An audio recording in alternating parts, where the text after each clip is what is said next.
Masechet Chagiga, traité Chagiga, Davbet, fait numéro 2, tout en haut de la page. Mantiti Mishnah. Akol Chayavim Bireia. Tout le monde a l'obligation d'être vu au parvis du temple pendant les 3 fêtes de pèlerinage, Pessah, Shavuot et Sukkot, ainsi que d'apporter le sacrifice appelé Olatria, holocauste, au moment où on est vu dans le parvis du temple, à cette occasion. Chutz, sauf ceux qui en sont exclus, qui n'ont pas cette obligation, mais Heresh, le sourd, Choté, le fou, Vekatan et l'enfant, Vetumtum Veandrogynos, et celui qui a une peau qui recouvre ses organes génitaux, on ne sait pas si c'est un homme ou une femme, ainsi que l'androgyne qui a les deux genres, hommes et femmes, Venashim et les femmes, Ve'avadim Shenam Meshucharim, et les esclaves cananéens qui n'ont pas été affranchis, Hachiger, celui qui ne peut pas marcher car il a une maladie aux jambes, aux pieds, Ve'asuma, le non-voyant, Ve'acholé, et le malade, Ve'azaken, et celui qui est âgé, ou Mishenu Yachol Arlot Beraglav, et celui qui ne peut pas monter à pied depuis Jérusalem jusqu'au parvis du temple. Et Zéou Katan, qu'est-ce qu'on appelle un enfant qui en est totalement dispensé, où il n'y a même pas l'obligation de le faire entrer pour l'éduquer à cette obligation religieuse. C'est un enfant que le père ne pourrait pas mettre sur ses épaules. Pour faire monter de Jérusalem jusqu'au mont du temple. Divrei Bet Shammai, ça c'est la vie de Bet Shammai. Bet Hillel Omrim, l'école de Hillel disent, c'est tout enfant qui ne pourrait pas prendre la main de son père et monter de Jérusalem jusqu'au mont du temple pour entrer dans le parvis du temple. Chez Neymar, comme il est dit, Shalosh Regalim, 3 fêtes où on marche avec les pieds. Bet Shammai Omrim, Ariyashte Kesef, Chagiga Mea Kesef. L'école de Shammai disent, le sacrifice qu'on apporte, ce qu'on est vu au temple, c'est donc un holocauste, il doit avoir une valeur minimale de 2 pièces d'argent, 2 mara. Hagiga, et le sacrifice pacificatoire qu'on apporte pour la fête, mara kesef, d'une pièce d'un mara d'argent. Ou Bet Hillel Omrim, l'école du Hillel disent, Ariya, le sacrifice d'holocauste qu'on apporte lorsqu'on est vu, mara kesef, doit avoir une valeur minimale d'une mara d'argent. Hagiga, et le sacrifice pacificatoire qu'on apporte pour la fête, Shte Kesef, 2 pièces d'argent de Mara. Gemara. Hakol Atu Yemai. Quand la Mishnah dit, tous sont astreints à cette obligation d'être vus, c'est pour inclure qui? La tuer Misheretsu Even Vechetsu Ben Chorim. Pour inclure celui qui est à moitié esclave, à moitié affranchi, parce qu'il avait 2 maîtres et l'un d'entre eux l'a affranchi. Ou le Ravina d'Amar Misheretsu Even Vechetsu Ben Chorim Patou Menareya. Et d'après Ravina, qui lui pense que celui qui est à moitié esclave, moitié affranchi, il est dispensé de cette obligation d'être vu. Hakol Atu Yemai. Le mot tous vient inclure qui? La tuer Higer Beyom Rishon, pour inclure celui qui ne pouvait pas marcher le premier jour de la fête, Veit Pachet Beyom Sheni. Et le lendemain, il était guéri, il pouvait. Qu'il aura cette obligation. Ça, c'est valable pour celui qui pense que tous les jours qui suivent le premier jour de fête, donc les 6 jours de rattrapage, sont tous un rattrapage un jour pour le précédent. Ça veut dire que chaque jour, en vérité, il y a une obligation nouvelle, et le jour suivant, ils sont rattrapage. Et donc, comme il y a une obligation nouvelle, le deuxième jour, donc il doit y aller. Et là, les madame Akulan Tashvin Rishon, par contre, après celui qui dit qu'ils sont tous un rattrapage du premier jour, et que l'obligation n'est que le premier jour, et les autres jours sont le rattrapage. Donc, puisqu'il n'avait pas d'obligation le premier jour, donc il n'a pas d'obligation ensuite. Hakol Atu Yemai, alors tous vient inclure qui? La tuer Souma Be'achat Me'ainav, vient inclure celui qui est non-voyant à un de ses yeux, donc il est borgne. Vedelo qui Aitana, mais par contre ça ne va pas d'après l'auteur de cette braïta, d'Etania, parce qu'il y a une braïta qui dit, Yochanan ben Derava Yomer, Yochanan, fils de Deava, il dit, Mishum Rabbi Yuda, au nom de Rabbi Yuda, Souma be'achat me'enav, le borgne, patur minareya, est dispensé d'être vu. Chez Néma, comme il est dit, versé dans l'Exode, ira et il sera vu. Et ça peut se lire yiré, il verra. Que derrière chez Balera mirot, et donc de la même manière qu'il va pour que l'Éternel le voie, car Baleraot, ainsi aussi il va pour que l'Éternel soit visible par lui. Ma lirot bishterina, de la même manière que quand l'Éternel le voit, c'est avec ses deux yeux. Aflerao, de même, lorsque l'Éternel est vu par lui, bishterina, il faut que ce soit avec ses deux yeux, donc on exclut le borgne. Mais Maïtema, si tu veux, je peux te dire autrement. Les Olam qui d'Amrinan Mikara, qu'on explique toujours comme on avait expliqué au départ, que ça vient inclure celui qui est à moitié esclave, à moitié affranchi. Et tu te poses donc la question, comment est-ce d'après Ravina, qui lui dit qu'il a dispensé?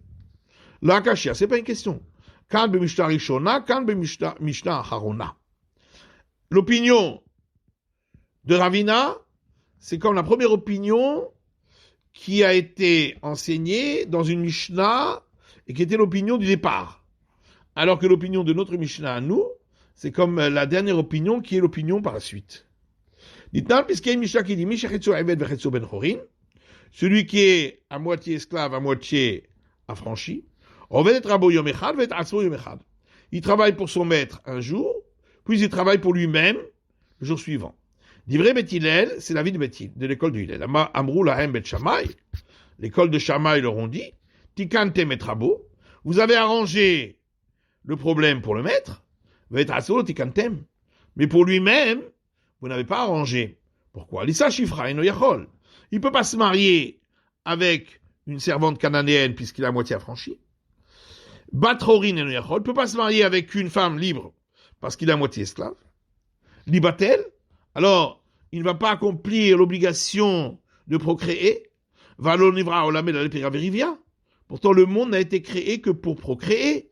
Chez Neymar, comme il est dit inversé dans Isaïe, l'otohu bera'a, l'Éternel n'a pas créé le monde pour qu'il reste un tohu-bohu, la shevet yetzara. Il l'a créé pour qu'il soit habité. Et là, mipnetikuna olam, seulement pour le bien du monde, kofinet rabo, on oblige son maître, verosé oto ben chorin, à le rendre libre, à l'affranchir, vekotev lo shtar al chatsid amav, et il lui écrira un contrat de prêt pour la moitié de sa valeur qu'il devra lui rembourser puisqu'il l'a affranchi. Et l'école de Hillel, on finit par enseigner comme l'école de Shammai. Et donc, c'est pourquoi d'après cette dernière opinion, où l'école de Hillel suit l'école de Shammai, étant donné que le maître a l'obligation d'affranchir, c'est comme s'il était complètement affranchi, et c'est pourquoi il a l'obligation d'être vu dans le temple, ce qui n'est pas le cas d'après la première opinion auparavant de l'école de Hillel. La Mishnah dit à l'exception du sourd, du fou et du petit, etc. On a parlé du sourd en le juxtaposant au fou et au petit, pour nous dire de la même manière que le fou et le petit sont dispensés de cette obligation religieuse parce qu'ils n'ont pas toute leur conscience, de même, le sourd dont on parle ici, c'est celui qui n'a pas toute sa conscience. Et on vient nous apprendre l'enseignement d'une autre Mishnah. Le sourd dont les sages ont parlé partout qu'il est dispensé des obligations religieuses de la Torah, chez nos shomer veno medaber. C'est celui qui ni n'entend ni ne parle. Ha medaber veno shomer veno medaber. Si il parle, mais il n'entend pas, ou il entend mais il ne parle pas, celui-là est considéré comme ayant toute sa conscience, hayav, et est astreint à toutes les obligations religieuses. Tanina lehad et tanurabanan. Et Mishnah suit un enseignement de nos maîtres dans une braïta. Amedaber veno shomea. Celui qui parle et qui n'entend pas, zeu cheresh, c'est donc le sourd. Shomea veno medaber zeu ilem. Celui qui entend et ne parle pas, c'est le muet. Et l'un et l'autre sont considérés comme ayant toute leur conscience pour toute chose. Et d'où sait-on que celui qui parle et n'entend pas est appelé le sourd, cheresh, et que celui qui entend et ne parle pas est appelé ilem, le muet. Dire-t-il, parce qu'il est écrit un verset dans les psaumes. Vani ke cheresh lo eshmar. Je suis comme un cheresh, comme un sourd, qui n'entend pas. Ou que ilem, et comme un ilem, donc un muet, lo iftarpiv, qui ne parle pas avec sa bouche. Puis baïtema, on peut dire, pourquoi on l'appelle ilem, qui d'amre inche ishtakin miloule. Comme les gens ont l'habitude de dire, ses paroles lui ont été, sa possibilité de parler lui a été enlevée. Et donc le premier mot ishtaki, il commence par aleph, termine par lamed, et le deuxième mot commence par même, ça fait ilem, le muet. On a donc dit que celui qui parle et n'entend pas, ou celui qui entend et ne parle pas, lui est astreint.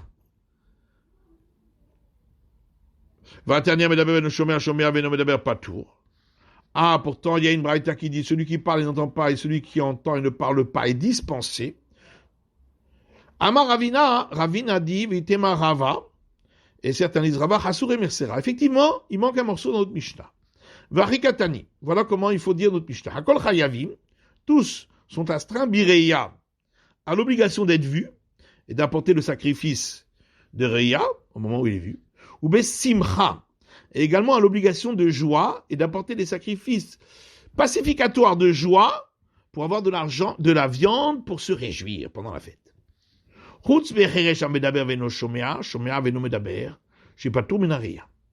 À l'exception du sourd qui parle et n'entend pas, ou de celui qui entend et ne parle pas, que tous les deux sont dispensés de l'obligation d'être vus et d'apporter le sacrifice lorsqu'ils sont vus. Mais, bien qu'ils sont dispensés de cette obligation d'être vus, ils ont l'obligation de se réjouir avec un sacrifice pour avoir la viande. Maintenant, celui qui ni n'entend ni ne parle, donc lui il est considéré comme n'ayant pas la pleine conscience, Veshoté, ainsi que le fou, Vekatan et le petit, Patour Avinasimra. Ceux-là sont dispensés même de l'obligation d'apporter des sacrifices pour se réjouir. Puisqu'ils sont dispensés de toutes les obligations religieuses de la Torah. Tanya Namiyachi, il y a une braïta qui dit également cela. Akol Chayvim Beriya ou Besimra. Tous ont l'obligation d'être vus et d'apporter des sacrifices de joie. Sauf le sourd qui parle et n'entend pas ou qui entend et ne parle pas. Shipturin Minareya, qui eux sont dispensés de l'obligation d'être vus. Vafalpi Shepatur Minareya, mais bien qu'ils sont dispensés de cette obligation d'être vus, Chayab et Simra, dans l'obligation de la joie, d'apporter le sacrifice pour cela. Ved Shenolo Shomer Velo Medaber, celui qui ni n'entend ni ne parle, Veshote Vekatan, ou le fou et l'enfant, Peturim la Simra, eux sont dispensés également de l'obligation de la joie, puisqu'ils sont dispensés de toutes les obligations religieuses de la Torah. C'est la fin de l'étude du Daf Bet, de la feuille numéro 2.